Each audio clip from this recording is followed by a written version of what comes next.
Okay, happy Friday or Friday. Amazing. I still can't get over how fast the time goes because I was supposed to be on here earlier and I looked like, what? Where did the time go? That's because it's been a great day of learning. I will be sharing in the coming weeks what I'm working on. It's a new project, but I'll share in coming weeks. So just gonna have to wait a little bit to know what I'm working on.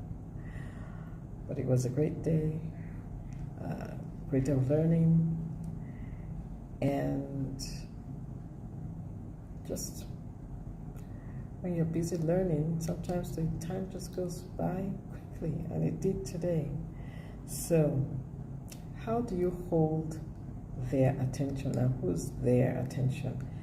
Imagine you are speaking in front of, maybe giving a presentation, you could be in front of an audience, like I do sometimes as a speaker. How do you hold their attention? There's certain things that I learned from my mentor, and this is part of the very well-known leadership book, 21 Irrefutable Laws of Leadership, written by John Maxwell. And there are certain things he has taught us when it comes to connecting with one person, connecting with a small group, connecting with a large audience. The same principle applies. And these are the principles. The first is you have to connect with yourself. Because if you don't connect with yourself, how will the audience, whoever you're speaking with, how will they connect with you? So you must know who you are and have confidence. That's the key word. Have that confidence in yourself if you desire to connect with others. So the first one is connect with yourself. The second is communicate with openness and sincerity. People can tell if you are being sincere, if you are being open. Sometimes you may need to be vulnerable. Sometimes you may need to go deep to some extent that you want to be relatable. And so if you want to connect, be open and sincere. And there's a quote by Bill Walsh, the legendary NFL football coach, who said, "Nothing is more effective than sincere, accurate praise, and nothing is more lame than a cookie cutter compliment." So you don't want to just be cookie cutter. Instead, make sure that your compliment or you're giving praise, it matches whomever you're speaking with. Third is very important. You got to know your audience.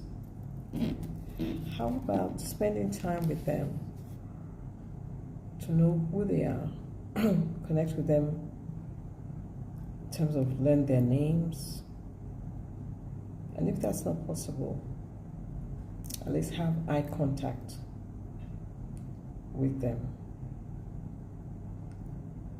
Know who the audience is, what are they there for, and how can you impact them with your message. Which leads me to the number 4, which is leave your message. That's where what you do, does it line up with what you say? So practice what you preach. And that's being credible, especially part of your messaging should show your credibility. Go to where you are. Go to where they are.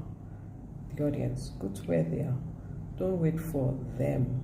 I've seen that happen sometimes when the speaker will stay back and not interact.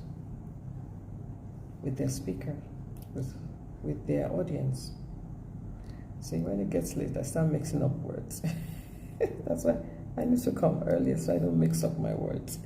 Because right now I'm mixing up my words. But what I'm saying is go to where they are so that get to know, for example, after the talk, find out, did it resonate?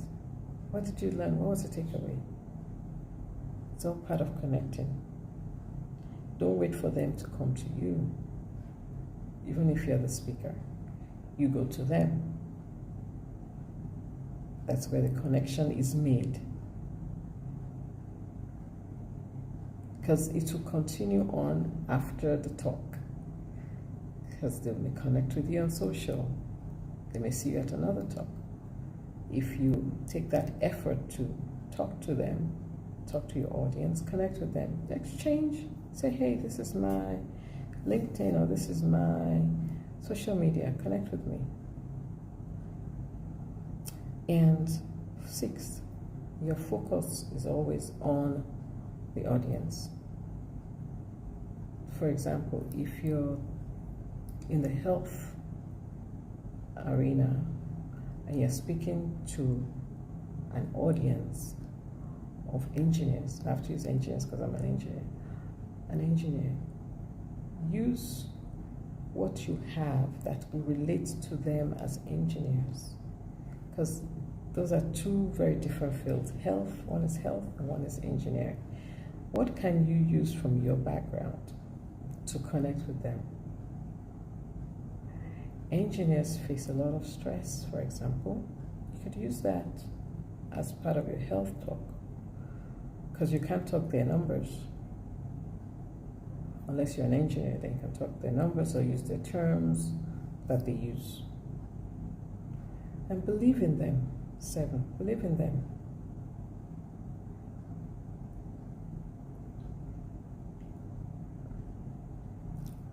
I always like this statement. See everyone as a 10, regardless of whether you agree with them or whether they are from a different part of the world. See each person as a 10. No matter what they do, they could be the CEO or they could be the janitor.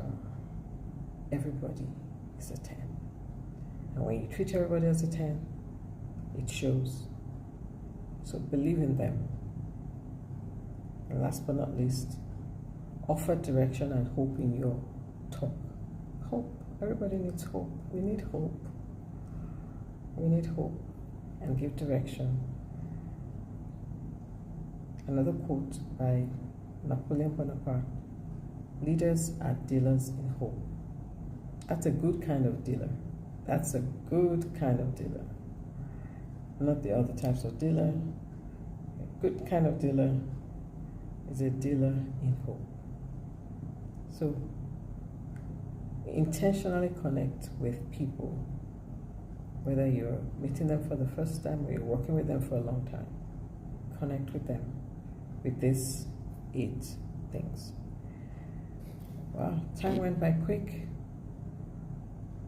but I'm here before midnight. Oh yes, really got to work on coming earlier. Got to work on it. At least before the end of the year.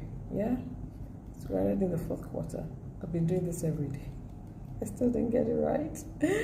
I will. Maybe next year. There's hope.